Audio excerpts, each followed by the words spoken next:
palmas ao Senhor, com voz jubilante o celebrai, termina o Senhor o Altíssimo, da terra inteira grande rei, nações outros sobre os nossos pés, todas as nações Deus nos submeteu.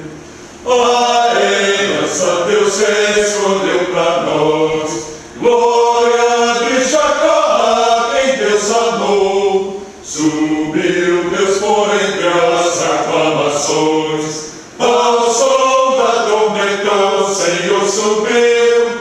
Cantai louvor e salmodiai, sim, cantai louvor, pois ao nosso Rei.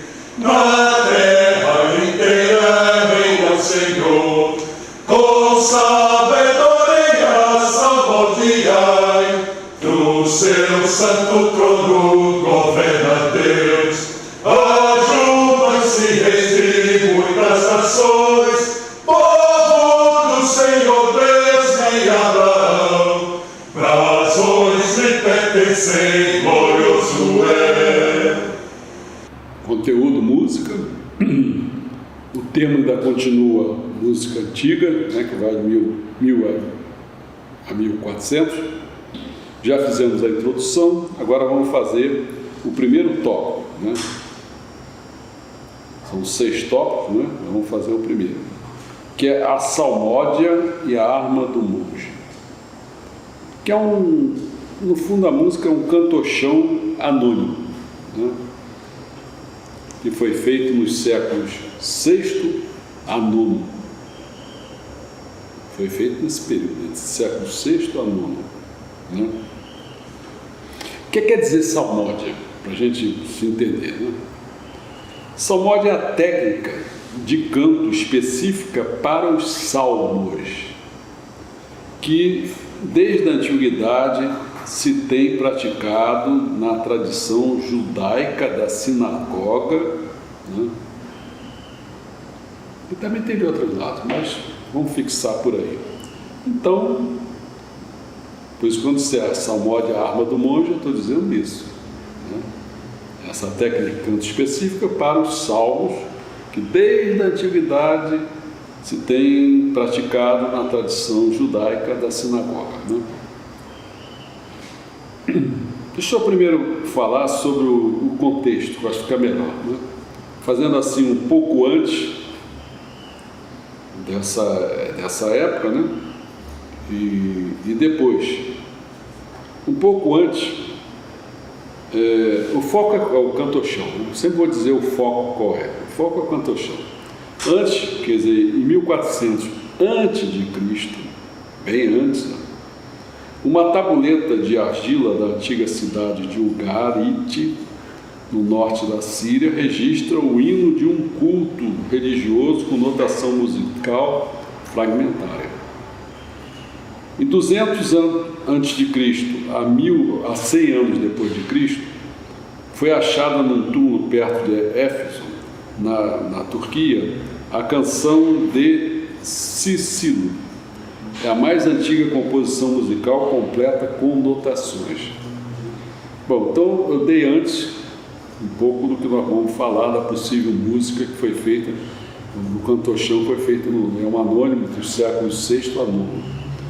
Então, no século, depois de 1562 a 1563, o Concílio de Trento da Igreja Católica proíbe cantar os ornamentos medievais do cantochão medieval, conhecido como sequências, que eu falei lá atrás, né? Anteriormente. Em 1896, os monges de Abadia Beneditina de Solesmes publicaram Liber Usualis, tentativa de devolver ao canto gregoriano distorcido por séculos de uso um texto mais puro e padronizado. Então vamos entrar, depois de ter apresentado o foco, um pouquinho no assunto, né, em termos históricos. A igreja cristã, ela se iniciou como seita judaica. E assim a nascente liturgia, quer dizer, as formas de serviço, né, da nova fé, compartilhava muitos traços do culto judaico, como a repetição falada ou cantada da Escritura e das orações. Especificamente, os cristãos enfocaram alguns tipos de observância, como a recriação da última ceia, que mais tarde se tornaria o quê? A missa. Né? Lembra do entregar a hóstia, né, que representava o pão, o vinho. O canto de salmos e a leitura de escrituras e orações para marcar os dias santos e as festas da nova igreja. Com o tempo, esses ritos evoluíram para o ofício divino ou liturgia das horas, a base do culto católico. Vou falar 2 pontos só. O primeiro ponto é o canto de ritos, depois é o repertório ampliado. Sobre o canto de ritos. O cristianismo se espalhou a partir da Terra Santa. E com ele seus ritos e cerimônias celebrados em línguas diversas nas comunidades onde se enraizou, como o aramaico na Palestina e o grego em Roma. No resultado, diferentes estilos de canto se desenvolveram, como o moçárabe na Península Ibérica, o galicano na Gália Romana e o ambrosiano a partir de Santo Ambrósio, um bispo de Milão do século IV. Dessas primeiras liturgias, só os cantos da romana e da ambrosiana sobreviveram de forma reconhecível. Eles se tornaram conhecidos como cantochão, pela simplicidade de suas melodias, sem acompanhamento, cantadas no ritmo livre, semelhante à fala, refletindo a prosa não metrificada das orações, salmos e escrituras. Essa música, embora sem estrutura, seguia em grande parte o antigo. Seguia em grande parte o antigo sistema modal grego, né? Que consistia em 2 tipos de canto, que era o responsorial e o antifonal. O primeiro, o responsorial, envolvia cantos solo mais elaborados com uma resposta do coro. Cantava o coro junto, né? Os cantos antifonais, em que o coro e a congregação alternavam o canto, consistiam em melodias mais simples. Entendeu? Quer dizer, uma é o coro com a congregação, com as pessoas, e a outra era um solo elaborado assim, um canto solo, né, mais elaborado, com uma resposta do coro. Tá? O coro respondia, o outro era o coro com a congregação. Em meados do primeiro milênio havia milhares de cantos para os diferentes ritos. Olha só que complicação.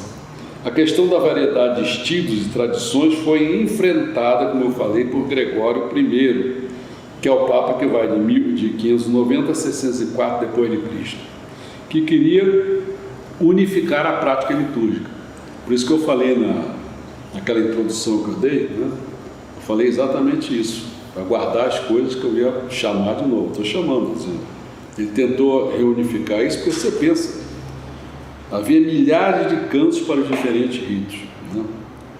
Então, ele consolidou a música do rito romano e disse que incentivou a escola de coro papal para fazer justiça ao repertório que se desenvolveu. Sobre o repertório ampliado, eu falaria o seguinte: sob a regência de Carlos Magno, 742 a 814, o primeiro sacro imperador romano, os cantos romanos foram combinados a elementos do estilo galicano, também de uso comum. Essa coleção expandida criou a base do canto gregoriano, que se mantém no âmbito da música da Igreja Católica. O cantochão também foi alicerce da música medieval e renascentista e de sua notação baseada em pautas e neumas, lembra? Ou notas de cantos escritos. Para falar sobre a missa, né, eu diria o seguinte: foi somente no século XI, ou ainda depois, que a missa alcançou sua forma final. Sua música se tornou conhecida como gradual, um livro dividido em ordinários e próprio. Os ordinários são os elementos que se mantêm iguais toda semana, e o próprio as partes que são específicas da época e do dia no calendário da igreja. O ordinário da missa tem 5 partes: A primeira, que é o Senhor tem de piedade de nós, lembra? É um texto antigo em grego, né? A língua do serviço romano até cerca do século IV. A segunda é glória a Deus nas alturas, foi traduzida no século VII. A terceira, o credo, né? Eu creio e tal, foi adotado em 1014, embora se acredite que date do século IV. E a quarta, o sagrado, enraizado na liturgia judaica, tornou-se parte do rito católico antes da reforma do Papa Gregório. A quinta e última seção, que é o Cordeiro de Deus, foi acrescentada à missa romana a partir de um rito sírio no século VII. Bom, com isso nós demos então o primeiro tópico, né? Não podemos esquecer isso, o primeiro tópico do tema música antiga, 1000 a 1400. Então o primeiro tópico foi a introdução que nós demos, o segundo foi esse da salmódia, e é a arma do monge, ou seja, o cantochão.